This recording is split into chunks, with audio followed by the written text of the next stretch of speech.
In this week's episode of Cauldron Capsule, we'll be talking about the Boston Strangler, as there is a new film coming out on March 17th, St. Patrick's Day. How lucky are we to be getting this? And Keira Knightley is in it, and if she's not your celebrity crush, I don't know who is. But I just wanted to do some digging on the background of Boston Strangler before the movie came out, because I feel like whenever there's a serial killer documentary, TV show, movie, I'm always Googling things during the show, watching it, and I don't want to do that. I want to know everything before I go into it. So that's what I'm doing. And if you're watching this before it comes out, look at you, prepared. Before I really get into it, I just wanted to quickly say my name is Kayla. I post here every week, twice a week actually. I post one video on Cauldron Convos, which is our podcast with my co-host Xenu, which is a guy in an alien mask, or a girl, or an alien, just an alien. Now, let's talk about the overview of the Boston Strangler. The Boston Strangler was a murderer of 13 women in Boston during the early 1960s, between June 14th, 1962 and January 4th, 1964, so just a little under 2 years.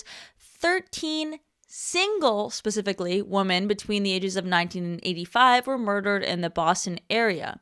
And most of them were actually sexually assaulted and strangled in their apartments, leading to police to believe that one man was the perpetrator and that it was a serial killer. And in all the cases, there was no sign of forced entry into their apartments, so it was assumed that the woman let the Boston Strangler in. Either the Boston Strangler knew the woman, or they pretended to be a maintenance man, some type of serviceman. Despite national media publicity after the first few murders, the murders did continue on. And this resulted in Boston residents to purchase new locks, deadbolts, and other forms of self-defense. Obviously, if there's a serial killer on the loose in your city, you are buying all of the safety measures that you can possibly take.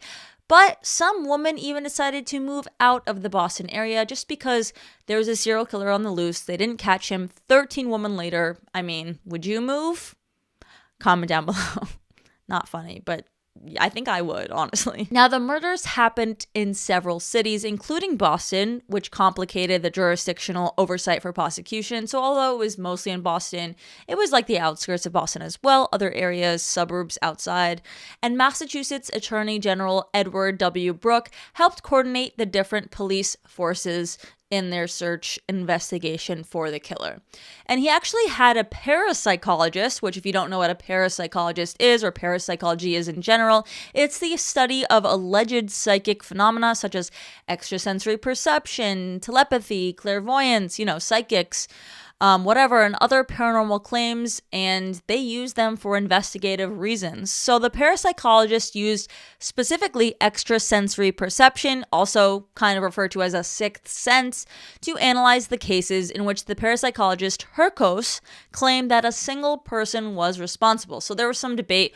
It wasn't multiple people because, there were in such different age demographics, race demographics, and typically a serial killer will kind of specify on like young women that are white or, elderly women that are Hispanic, whatever it may be. But because they didn't, people were a little bit skeptical of whether it was just one person. The parapsychologist said that it was just one single person. And obviously the decision that the parapsychologist made was very controversial, as you can imagine. You're a Boston resident, you're worried, you have daughters, you are a woman, whatever it may be. And you hear the attorney general and he hires a parapsychologist. And if you're someone that doesn't believe in the paranormal, hey, I understand why you'd be a little bit concerned that he's just like, okay, this parapsychologist said that it was just one person, then it's just one person. We have nothing to worry about until we catch the person. You know what I mean? The police were not convinced that all the murders were the actions of one person. So although this parapsychologist did, the police did not. But let's just go into the victims. Many of the victims were sexually assaulted, and at least 9 of them were strangled with their stockings specifically. The first was strangled with the belt of her bathrobe. And one of the victims was 85 years old, so pretty elderly, and actually died of a heart attack after the murderer grabbed her. 2 of the victims were also stabbed, so we have 2 people kind of thrown in the mix where they weren't strangled. So Boston Strangler was stabbing all of a sudden. That's why people were kind of perplexed with, is it one person or not? The murders of 2 women were originally attributed to the Boston Strangler, but were later found to be unrelated. How was the Boston Strangler caught? On October 27th, 1964, a stranger entered a young woman's home posing as a detective. He tied the victim to her bed, bed, sexually assaulted her, and suddenly left saying, "I'm sorry," as he left. And the woman gave such a great description of the man that the police identified DeSalvo as the attacker. When his photo was published, many women actually identified DeSalvo as the man who had assaulted them as well. And they had a pretty good idea of who they were looking for because he was a previous rapist and burglar, so, he wasn't new to the criminal game. He previously would pretend to be a modeling scout with a measuring tape and knock on a woman's door telling them that he just saw them on the street and they were so beautiful and that he works for a modeling agency and he just needs to measure them, take their measurements real quickly, then he can go back to the agency and get them booked up. And that is why they referred to him as the measuring man at first. But he was arrested in 1960. The Green Man he was also referred to as because he wore green work clothes when he would tie up and sexually assault his victims, and he was actually released after the Green Man kind of phase of his life. Earlier on the same day, DeSalvo pretended to have car trouble, and he actually attempted to enter a home, but the homeowner, who later on was the Brockton Police Chief Richard Sprules, became suspicious and actually fired a shotgun at DeSalvo. I wish it hit him. Do I? I feel like that's bad karma, but whatever, you know what I mean. And DeSalvo was actually not initially suspected of being involved with the strangling murders. After he was charged with rape, he gave a detailed confession of his activities as the Boston Strangler. No one asked, he just spilled the beans.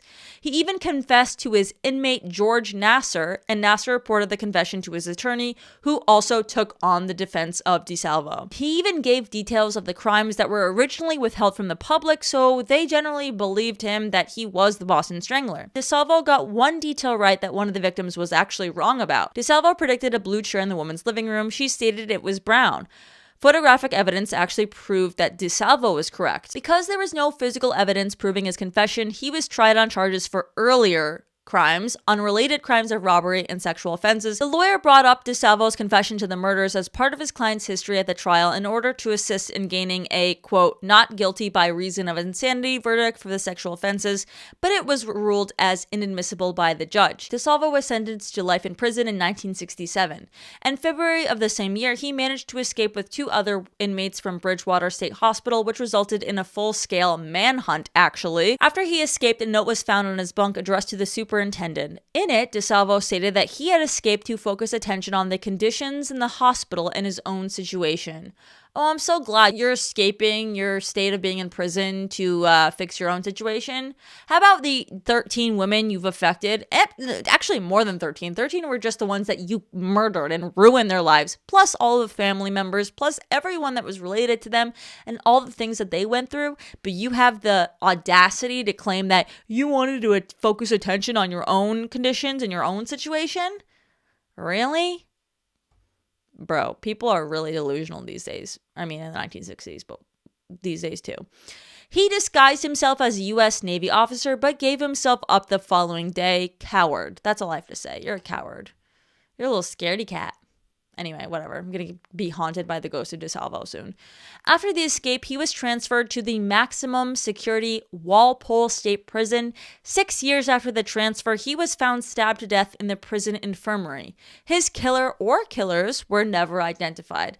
Don't you just love how that happens? Like, the sickest of the sick. The ones that you would think would be the most popular for other reasons, like in jail, like, for example, Jeffrey Dahmer. Like, you would think that people would be like scared of him, bow down to him because he was the criminal of criminals. He was a serial killer. He was sick. He was twisted. But no, people like that get murdered, even in jail, even with the most twisted criminals. People are still holding them accountable. It's really crazy. Let's go into the theories of who killed all these women, and let's get into specifically the multiple killer theories, that maybe it wasn't just DeSalvo, maybe it wasn't DeSalvo at all, but who was it? There were actually doubts as to whether DeSalvo was the Boston Strangler or not, partially because at the time of his confession, people who knew him personally did not believe that he was able to commit these crimes. Because the women killed were from a variety of age and different ethnic groups and were murdered in multiple ways, people did not believe it was the work of a serial killer. In 1968, the medical director of Bridgewater State Hospital insisted that DeSalvo was not the Boston Strangler. He said the prisoner was a very clear, very smooth, compulsive confessor who desperately needs to be recognized. DeSalvo's attorney Bailey believed that his client was the killer and described the case in his book, The Defense Never Rests. Former FBI profiler Robert Ressler said, "You're putting together so many different patterns regarding the Boston Strangler murders that it's inconceivable behaviorally that all these could fit one individual." John E. Douglas, the former FBI special agent who was one of the first criminal profilers, doubted that DeSalvo was the Boston Strangler as well. So the DNA evidence, what can we actually take from this? What can we pull together to be what's believable, what's real? Well, on July 11th, 2013, so closer to today than it was the actual murders, obviously, the Boston Police Department announced that they had found DNA evidence that linked DeSalvo to the murder of Mary Sullivan. DNA found at the scene was a, quote, near certain match to Y DNA taken from a nephew of DeSalvo. Y DNA is passed through the direct male lines with little change and can be used to link males with a common paternal line ancestor.